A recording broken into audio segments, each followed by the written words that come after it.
Diederik, Yes. go for it. What is your last name? Hoogstraten. Hoogstraten.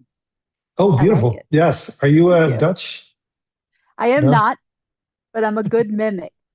Very nice. Yes. Awesome. So I watched this the other day, and Oh, good. I grew up around Lake George and Fort Edward and Mm. all that, Saratoga Springs, all that, you know, Revolutionary War stuff, and all the French and Indian War stuff. Oh, wow. So people think of George Washington, they think of like, Valley Forge and crossing the Delaware and all that. But that's all the Revolutionary War. I don't know if that many people are as intimately familiar as someone from my area would be with the French and Hmm. Indian War. And that's the war you're talking about. So, what was your thoughts early on to sort of orient people to the time and Mm. place that they're in and Yes. not have them keep thinking that they're in the Revolutionary War? Yeah. You know, when we thought of the sort of the origin story of George Washington and sort of his coming of age, we decided that starting with the death of his father was extremely important because it was such a key moment, obviously traumatizing event for any kid, an important moment to him, and then for his life. And then we wanted to take it all the way till about age 23 in 1755 when we see him start leading the Virginia Regiment. In that time span of about 12 years, he was first a kid. He was then a surveyor of land. That we can talk about. That is an interesting phase we can talk about. And then when he enters military service, um, yeah, he ends up fighting the battles of his time, and in fact, basically starting a war, as the movie shows. And so, once John Erwin, our wonderful director, filmmaker, a visionary guy, once he had determined that he wanted it to limit the story really of the hero's journey age 11 to age 23, we knew sort of what the historical events were going to be that we were going to be addressing. But, it wasn't easy because, as you say, it's not really what people immediately think about, what they think, what they might even know. Uh, on my end, I was naive. Of course, I knew that the colonies in the 1750s did not include most of present day America, but still to think Mm-hmm. of the Western frontier as, Ohio, was Well, just a, not even yeah, that. Western Pennsylvania. yeah. Well, yes, you're right. Yes, yeah, you're right. And it was all, all very limited, but extremely wild and extremely uncharted and extremely dangerous. We have people say in the movie, like, George, are you sure you want to go there and survey that land? Because most people we send do not return. And of course, he's like, yeah, sure, send me. He was definitely a guy with a sense of adventure and courage. He loved that frontier life. He was initially, you might enjoy this, early on, John Irwin, when he asked my friend Tom and me to write this film. He's like, think of, The Revenant with Leonardo DiCaprio. Think about Tarzan. Yeah. Like, think about these guys going out there with nothing but a horse and a knife and a gun.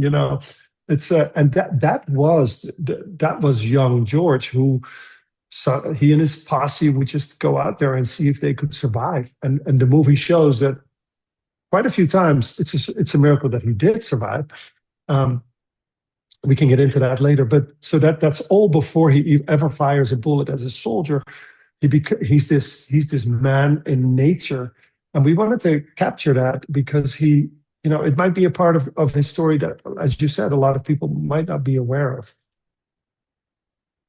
Yeah, I visited the grave of Jane McCrae, and that's a famous French and Mm, Indian War story. And yeah, I think I was kind of lucky. Though if you go up in the Adirondacks, there are sections of very ancient forest, not necessarily, mm, original forest, but you get a sense of what the whole eastern US looked like, yeah. heavily forested. And there were bears, and there were Hmm. wolves, and there were all Yeah. sorts of things. Right. It was not. Yeah. It's fun. It made me think. There was a book that came out earlier this year called Butler, which was written by a reporter who was at the site of the attempted assassination in Butler, Pennsylvania. And she Hmm. opens it with a story of young George Washington in the vicinity of Butler, Pennsylvania, facing off against a French officer, and the officer shooting at him, and the bullet whizzing right by his ear. And you have something That, very similar to yes. that in your script. I love that you bring that up. And, you know, when that assassination attempt happened, there we had finished writing the movie well before that, but there was something in my mind. It's like, whoa, this has happened before, and George Washington has written about that feeling, the Mm-hmm. sense of I could hear, as you know, I could hear Yeah. the bullets whiz by. I did not know that that book brought in the George Washington Yeah. anecdote. That's wonderful. Yeah. Yeah. Well, the author is from Western Pennsylvania, so I'm sure it's a story she's well familiar with. Mm, mm, yes. Well, obviously, since you're not born in the US, what is it about the George Washington story that stands out to you looking at it a bit from the outside? Mm. Yes, I came here as having I was born and raised in Holland, came to the United States around age 20 as a college student and never looked back. I am now a very proud, very patriotic American with a bunch of very Texas kids, who wear cowboy boots to I church. love It's it. like it's so we're all very, very American. We're all very pro-American. But I like your question because I come from I look with a different perspective, and I did. I've always loved America and I've always known American history quite well. I knew next to nothing about these sort of the early days of the pre-republic days, the colonial days when someone like George Washington grew up.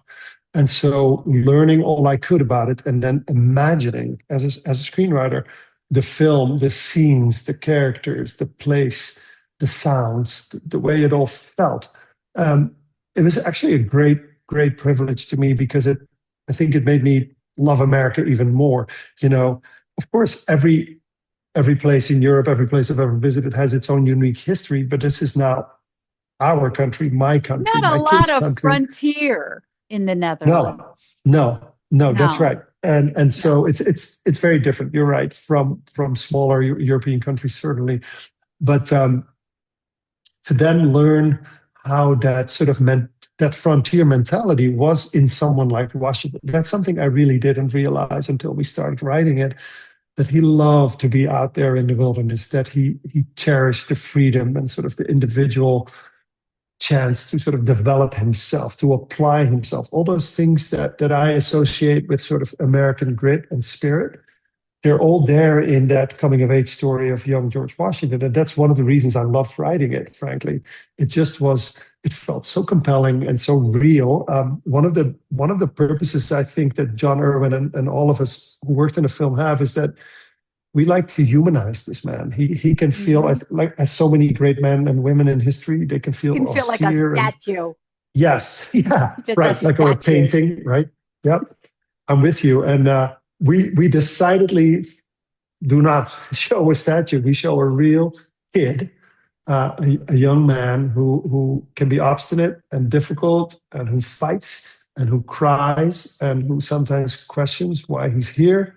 Who goes through a lot of tragedy, frankly, in his life. That's one of the things that I personally could relate to so well. Felt to me very comforting and very encouraging that someone of his stature and his achievement and his sort of historical presence would have lived a life, an early life that difficult and that challenging, where he developed that resilience and sort of a sense of integrity as well, like because he kept failing and then he learned the lessons from it. Like I got a sense that this guy was just like all of us, kind of. He Hmm. he, on the other hand, maybe in the way that he was different is that he never got shot. He never got killed. He should have died so many times over the course of our He 2 hour should have at movie, least got a bullet right? in the leg or something. He just Yes, like had bad teeth. right, That's all you ever right. hear That about is he has yes, bad teeth. I'm like, that's not the usual for generals. exactly, right. And you've seen the film. I love that ultimately it's a Native American chief, and this is all, of course, true and based in historical record. That it's a chief of a Native American tribe who really wants to know his name and wants to remember his name because, as he said, you are clearly divided. Sorry, you are clearly protected by a divine hand. Um, I had all my men shoot at you. They never miss, but they never hit you. And you have a purpose and a destiny that's clearly much greater than you might realize. And I think there's such a beauty in that Native American chief, having fought with him, having fought against him, recognizing there's something special about this young man long before George himself might have realized it. Yeah, the politics and the shifting alliances of that time too, because the other great Mm, French and yeah, Indian War story is the last of the Mohicans, yeah. in which some of the native tribes are on the side of the French and some are on the Hmm. side of the English, and some are just trying to figure out whether they want any part of it at all. And that sort of figures into your story as well, that, they were very much players in this Yes, war, and having them as an ally made a big difference. absolutely. I think he's learning politics, if you will, sort of the dirty politics of the battlefield, of the wilderness at a young age. He has to learn it. And you're right, shifting alliances. People might be reliable one day and then leave you hanging, leave you sitting in that dry lake bed where Fort Necessity is. I also think he learns in those days. He learns how to fight, and Mm-hmm. that's maybe an underappreciated part, I think, of his early days. That the way he could lead the army later on in the 1770s, I think he's learned that in the 1740s and 50s when he sees he's part, frankly, of the colonial militia fighting for the British. He's part of the side that loses because they are sticking with the old European ways. He Mm-hmm. learns, like, wait a second, those guys can be defeated. We the British can be defeated. This is how we're being defeated. And those are lessons that, of course, later on he can start applying as he takes on the empire that he was serving. And over the course of our film, to be clear, he's still fully with the British. There is no rift there yet. But we Yes. can, I think, start to see maybe a realization like these guys are not invincible. That's an important lesson. Well, that's, I think, if having been to recreations of the Battle of Mm, Saratoga and sat through many lectures on it, if that's what turned the tide there, was the guerrilla fighting. yeah. To learn to shoot from the trees, and Hmm. and the British are all lined up like 10 pins, and we're Yep. just going to sneak attack from the trees, dive in. And those are all techniques, I think, that were developed during the French and Yes. Indian War. Yeah. And do you feel that the movie captured some of that? You having seen some of Yep. the, yeah. Okay. Yep. Well, some of the tactics they learned from the Native Americans too, because they didn't fight their wars, and they fought wars with each other all the time, but they didn't fight them on big open fields with artillery. They were in woods because everything was woods. So Exactly. that was the Uh, techniques they learned and passed them yes. along. Hmm.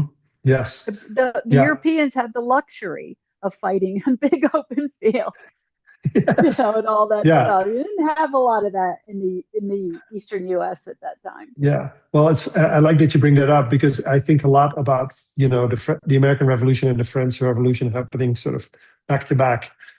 They both had great potential. The Europeans went over there and it quickly ended up with another emperor, Napoleon, and kept fighting these old world battles, as you described. Mm-hmm. And maybe that's where they went wrong. One of the many things where the Americans, in my view, got it right. But Well, the yes, Americans were that's also not trying to create a utopia. They didn't think exactly, utopias, they didn't think heaven on earth was possible. They're going to do the best they can with the people that they have, rather than shooting exactly. for some ideal that was just never going to happen. Yes, well And it said. always Yes, ends in the guillotine or something like that. yeah, correct. Yeah,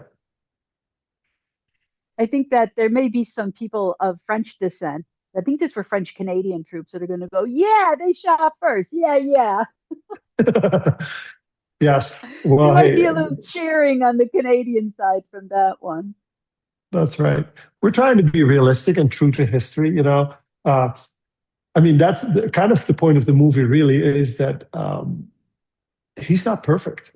a man like George Washington, we might want to see him that way in retrospect. But I think that the 250th anniversary is a great moment to realize, like, no, he is so human, so deeply flawed, like all of us. And Um, ambitious. Ambitious, exactly right. And He's one of those many fatherless young men yes, that rises to prominence or even right to the White House in American history. hmm, yeah. And yet, I was talking about this earlier today that this sense of ambition, I believe, or as we see in the movie, initially is based in ego and self, and that's I think true Mm-hmm. for so many young people. But that at a fairly young age, through those hard experiences that he has, he's learning to channel his ambition in a healthier way, realizing there's something greater than himself. There's a purpose that is much bigger than he, and that it's really about his men and the men that he is leading. In order to lead them well, he needs to serve them, and that's where the final battle scene comes in. I don't want to give it away, but it's a true growth. That again, the Yeah. ambition is not a problem per se; it doesn't go away, but it's rooted in something different than at the beginning of the film, I think. Yeah. I get the feeling I've seen a lot of various, from John Adams to various movies about Hmm. this and stuff. And Washington is such a hard figure to hard figure to put your finger on. Yeah. He's still to this day enigmatic. And that Yeah. he walked away when he did is still a puzzlement because it's such a rare thing for someone with that much power to just go, yeah, no, thanks, I'm out of here, and mean it and not try for a comeback. We've seen it with athletes, we've seen it with politicians, we've seen it with so many people, but Washington did it and he meant it. Mhm. Yes. Is that rooted in this part of his life too, do you think? That ultimate willingness to walk off Yeah. stage? It's our sense that it is, and historians might correct us here or might argue whether we got it right. We just for the record, we leaned very heavily on Joseph Ellis and John Chernow, both tremendous biographers of historians. Just so much respect, and we do not pretend to be historians, but based on what we learned, it was our strong sense that humility. I think that's ultimately what it is. Like you're right, he isn't. I think he will always be an enigma. In part Mm-hmm. because we're talking about the 1750s, and there's just so little that survived. And he was a very deeply private person, of course. But we try to sort of look underneath or behind the enigma and try to show that what we believe is that yes, he through failure, through experience, he learned that sense of humility. And his mother, I don't want to underestimate. Mm-hmm. Beautiful role by Mary-Louise Parker. Really love what she did with the character of Mary, the mother, um, to to think less highly of himself. He was brilliant. He was athletic. He was magnetic. He was so tall and He strapping was and smart, tall. uh, and very handsome. William Franklyn-Miller, that actor is, good looking man, and who knows, might be better looking than George Washington actually was. We don't know, but brilliant role by him. I think the way he shows it is that yes, he, as you see in the film, when he first really fails on the battlefield with these horrific circumstances and consequences, he accepts the consequences and he steps back and he says, I am not fit to lead. We have him say that quite literally. Of course, whether he said it just like that to the governor of Virginia, we don't know, but we imagine that he did as a precursor to what you're saying, as someone who recognizes the limits of his own abilities, of his power, and maybe sort of suggesting that the integrity that we get to know him for later sort of is rooted in that. So to answer your question, yes, we do believe that this formative time of his life is where we start to the very beginnings of these attributes that we know him for later. I've just been going through a book about Henry VIII and thinking about how he was so Mm, obsessed with mm, his legacy, with having my son and carry out after me and all that. George Washington had stepchildren, yeah. but he didn't have a son of his own. Mm, yeah. And I'm wondering if the fact that the dynasty, if you will, was going to end with him no matter what. If he, mm, because he didn't have an heir to pass it on to. You know, if that other marriage had happened, if his life had gone differently, if he'd had a mm, son, who knows? But he mm, didn't. He didn't get his, socially advantageous marriage at the time that he thought he wanted it. mhm. And he didn't have the family that he might have thought he would have. And it's like, you never know what path things in life are going to take you down. Yeah, I And, really maybe haven't he, that. maybe he would Sorry. have like, oh yeah, I could become King George, the first of Hmm. America if I wanted, but I had it to my son here, George Jr. or something. But no, not how it worked out. Yeah, I really like how you're observing that, and I really hadn't given it much thought, frankly. Of course, we all know he didn't have children, and it ended with him. And there are so many instances in his life, He though, got to where be I the father think, of the country instead. yeah, it's not a bad trade-off. He did became the patriarch of the father. There's a Yep. terrific new biography that I'm reading. You will enjoy it if you haven't yet, by H.W. Brands, the Austin-based historian. It's called The Patriarch, I believe. I have it next door. Beautiful book, and he really does look at Washington through that lens, like the father of the country, sort of in every way. And it's something that Joseph Ellis wrote, is that father figures can be so hard to get to penetrate. Like we very often like to keep our distance, or we're forced to keep our distance. And so yeah, back to your enigma comment. We try to break it down a little bit. We try to bring him closer. But that question, like, what would have happened had he had a son or a daughter? Um, would Or history just have had been that different socially advantageous marriage and moved with his Sally? way up. Yeah, Yeah, right. up higher into the Virginia gentry and maybe Yeah, gets sent off to London at some point. Who knows? yes, very good point. Yeah, and he desperately wanted to go to England. That's you. I'm Hmm. sure you're aware of that. And so, thanks to his mother saying no, and the circumstances conspiring against it, thank goodness he never made it to London, because he might have stayed, and American Yeah. history also would have been very Hmm. different. So yeah, there's lots of what if scenarios that thank goodness they didn't happen. Yeah. Well, John Erwin is known for faith-based films, and that sort of comes through in the character of Mary. But like many Hmm. things, Washington is a little enigmatic about Yeah, exactly what his views were on the topic. He's hard to pin down. So was yeah, having the figure of Mary there important, yeah. for John Erwin and for his audience, make sure that that element was there. I believe so. From the earliest conversations, we all agreed we needed to be truthful to the historical record on this, which is, as you say, is vague. He, of course, he's known to use words like providence all the time. Uh, yeah, sorry, I'm just looking at Monique's message there. But Yeah, me too. I think having Mary as someone who is not afraid to, especially in that dialogue that they have at some point, to bring in the faith, to bring up the faith, to encourage him based on that faith, I think is an important moment to John and to the film, even if we never quite go deeply into what we think George might have believed at that stage in his life, because we just don't know.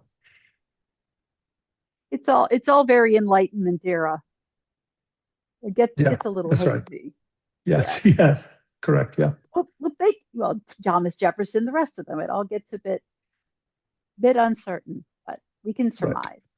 Well, thank you so much for taking the time. I appreciate it. Oh, I really enjoyed the conversation. Thank you.